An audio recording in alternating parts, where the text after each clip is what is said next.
السلام علیکم۔ علامہ اقبال گراموفون یا ریڈیو پسند نہیں کرتے تھے، البتہ گانا سننے کا انہیں شوق ضرور تھا۔ اچھا گانے والوں کو گھر بلا لیا کرتے تھے۔ جوانی میں ستار بجانے کا بھی شوق رہا۔ فقیر نجم الدین مرحوم اکثر علامہ کو ستار بجا کر سنایا کرتے تھے۔ تھیٹر اور سنیما کا شوق نہیں تھا۔ زندگی بھر میں صرف ایک بار سنیما گئے۔ اپنی زندگی میں کسی گویے کو اپنا کلام گانے کی اجازت نہیں دی۔ ایک بار گراموفون ریکارڈ تیار کرنے والی کسی کمپنی نے علامہ سے اجازت لیے بغیر کسی مشہور گلوکار کی آواز میں نظم شکوہ کے چند بند ریکارڈ کر لیے۔ جب انہیں اس بات کا علم ہوا تو اس غیر قانونی حرکت کا سختی سے نوٹس لیا اور اپنے اٹل فیصلے سے کمپنی کو وہ ریکارڈ ضائع کرنے پر مجبور کر دیا۔ بعد میں جب علامہ سے اس سختی کا سبب پوچھا گیا تو آپ نے فرمایا، میرا کلام گویوں کے گانے کے لیے نہیں ہے۔ علامہ کو کبوتر بازی کا بھی بہت شوق تھا۔ زندگی کے ایک خاص حصے میں کشتی لڑنے اور ڈنڈ پیلنے کا بھی شوق رہا۔ جاوید کو بھی اکثر کشتی لڑنے کی نصیحت کرتے۔ اس غرض کے لیے انہوں نے گھر کے صحن میں ایک اکھاڑا بھی کھدوا رکھا تھا۔ دنیا کے بڑے بڑے شاعروں کے فوٹو جمع کرنے کا بھی شوق رہا۔ ایک زمانے میں انگریز، جرمن اور فرانسیسی شاعروں کی تصویروں کے لیے امریکہ میں خط و کتابت کرتے رہے۔ اقبال درون خانہ۔ بیویوں کے ساتھ آپ کا برتاؤ انتہائی مصنفانہ تھا۔ ایک بار دونوں بیویوں کے لیے 2 زیورات بنوائے۔ جب سونار نے انہیں تولا تو ان میں سے ایک زیور 2 ماشا کم نکلا۔ علامہ نے 2 ماشے سونے کی قیمت اس زیور کے ساتھ ہی اپنی بیگم کو ادا کر دی۔ بچوں پر کبھی زیادہ ناراضگی کا اظہار نہ کرتے، زیادہ سے زیادہ انہیں احمق آدمی، بے وقوف اور گدھے کہہ دیتے۔ اگر جاوید اور منیرہ آپس میں لڑ پڑتے تو علامہ اپنے دوستوں سے اکثر مایوسانہ انداز میں تذکرہ کرتے ہوئے فرماتے، یہ دونوں آپس میں لڑتے ہیں۔ جب انہیں اس تو تکار پر غصہ آتا تو فرماتے کہ جاوید، تمہارا دل پتھر کا ہے، تم بڑے سنگ دل ہو، اتنا بھی نہیں جانتے کہ اس بہن کے سوا تمہارے دنیا میں اور کون ہے۔ جب جاوید اقبال کی والدہ فوت ہوئیں تو وہ اور منیرہ رونے لگے۔ علامہ نے جاوید کو اپنے پاس بلا کر کہا، تم مرد ہو اور مرد کبھی رویا نہیں کرتے۔ عید قربان پر جاوید کو تلقین کرتے کہ بکرے کو ذبح کرتے وقت وہ وہاں موجود رہے، لیکن اپنا یہ حال تھا کہ کسی قسم کا خون بہتا ہوا نہیں دیکھ سکتے تھے۔ بہادر سپہ سالاروں سے بے حد عقیدت تھی۔ اکثر بچوں کو خالد بن ولید اور فاروق اعظم کے قصے سنایا کرتے۔ ایک بار انہوں نے تحقیق کر کے یہ بتایا کہ نیپولین کے آباء و اجداد عرب سے آئے تھے اور واسکو ڈی گاما کو عربوں نے ہی ہندوستان کا راستہ دکھایا تھا۔ ملازموں کے ساتھ آپ کا سلوک بہت ہی مشفقانہ تھا۔ علی بخش 40 سال تک خدمت کرتا رہا، لیکن علامہ نے نہ تو اسے کبھی ڈانٹا اور نہ ہی برا بھلا کہا۔ مطالعے کا بہت شوق تھا۔ جرمنی اور انگریزی زبان میں سیاست اور فلسفے پر جو کتاب چھپتی، علامہ اسے بڑے شوق سے منگوا کر پڑھتے۔ ملک کے تمام اخباروں اور رسالوں کے باقاعدہ خریدار تھے، لیکن ان میں سے بہت کم کو پڑھتے تھے۔ طلباء کے ساتھ ان کا برتاؤ عموماً نصیحت کرنے والا ہوتا۔ گفتگو کے دوران کبھی کبھی بحرۂ فکر میں غوطہ زن ہو جاتے اور حالت یہ دیر تک قائم رہتی۔ کئی بار دوپہر کا کھانا کتاب میں محو ہونے کی وجہ سے بھول جاتے، اور جب کتاب ختم ہو جاتی تو علی بخش کو بلا کر معصومانہ انداز میں پوچھتے، کیوں بھائی، میں نے کھانا کھا لیا ہے؟ علامہ کے فرزند جاوید اقبال والد کے متعلق تاثرات بیان کرتے ہوئے لکھتے ہیں، وہ اکثر اپنی چارپائی پر آنکھیں بند کر کے مستغرق رہتے، کبھی کبھی بچوں کے ساتھ خود بھی کھیلنے لگتے۔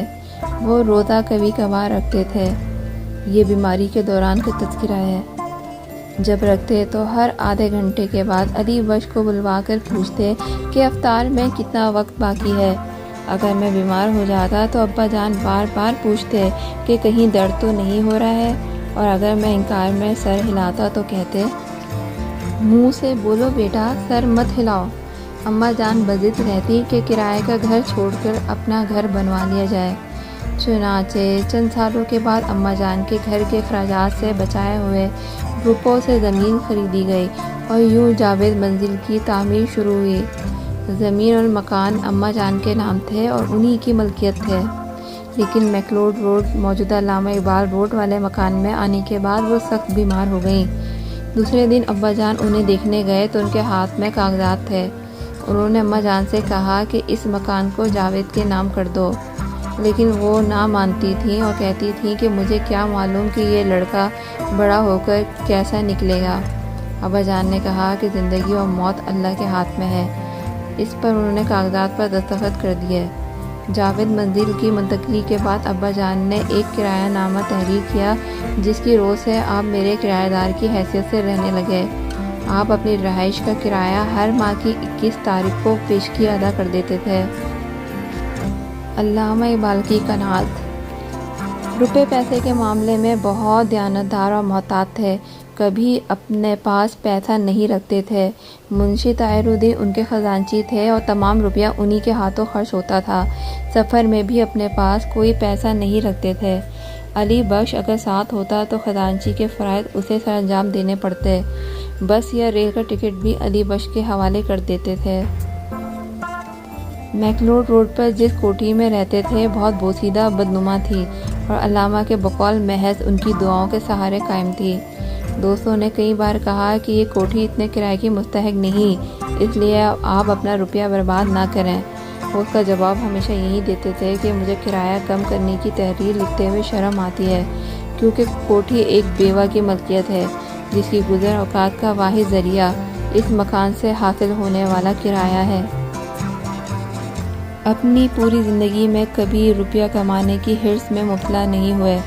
وکالت میں اگر چاہتے تو لاکھوں روپے جمع کر سکتے تھے، لیکن اس درویش خدا مست کو دولت جمع کرنے سے کیا غرض، صرف اتنے ہی مقدمے لیتے جن کی آمدنی سے ان کا خرچ پورا ہو جاتا۔ آخری عمر میں طویل بیماری کی وجہ سے وکالت بھی چھوٹ گئی تھی، جس سے آمدنی کا یہ ایک اہم ذریعہ بھی ختم ہو گیا۔ چنانچہ نواب بھوپال نے 500 روپے کا وظیفہ مقرر کر دیا۔ آغا خان اور نظام حیدر کے دربار سے بھی اسی طرح کے وظیفوں کے لیے تحریک کی گئی، لیکن آپ نے کہا کہ میں ایک فقیر آدمی ہوں، مجھے جو کچھ اعلیٰ حضرات دیتے ہیں میری ضروریات کے لیے کافی ہے۔ حق گوئی اور خودداری۔ حق کی بات کہنے سے کبھی نہ رکتے، اس سلسلے میں بڑی اور اہم شخصیتوں کا بھی لحاظ نہ کرتے۔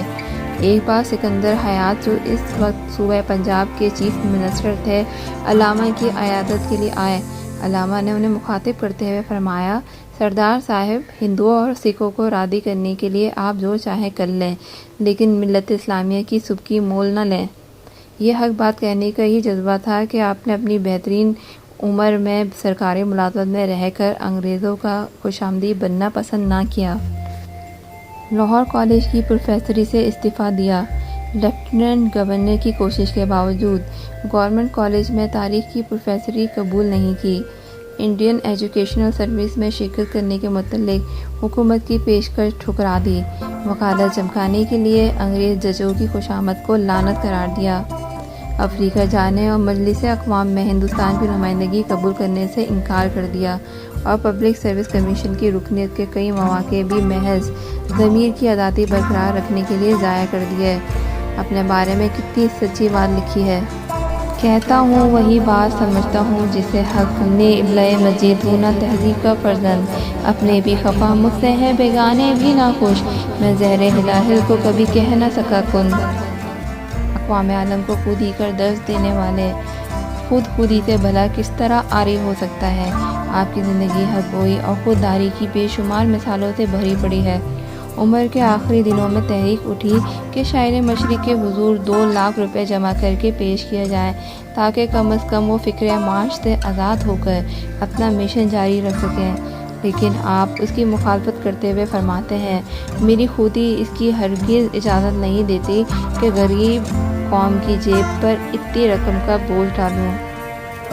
جاتے جاتے میں علامہ اقبال پر ایک نظم پڑھنا چاہوں گی۔ عظمتوں کا جمال تھا اقبال، دہر میں بھی مثال تھا اقبال، چودھویں شب کا چاند کہلایا، ابتدا میں ہلال تھا اقبال۔ شعر گوئی کا تھا بھرم اس سے، شاعر با کمال تھا اقبال۔ اس نے سب کو دیا خودی کا سبق، علم سے مالا مال تھا اقبال۔ آسمان ادب کا ایک تارا، نرم کنوں کا جال تھا اقبال۔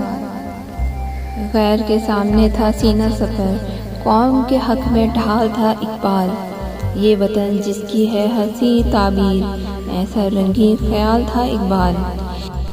بھول سکتے ہیں کس طرح وہ لوگ جن کا ماضی و حال تھا اقبال، جس کا کوئی جواب بن نہ پڑے، ناصر ایسا سوال تھا اقبال۔ امید ہے میری آج کی ویڈیو آپ لوگوں کو ضرور پسند آئے گی۔ اب میں جانا چاہتی ہوں، اللہ حافظ۔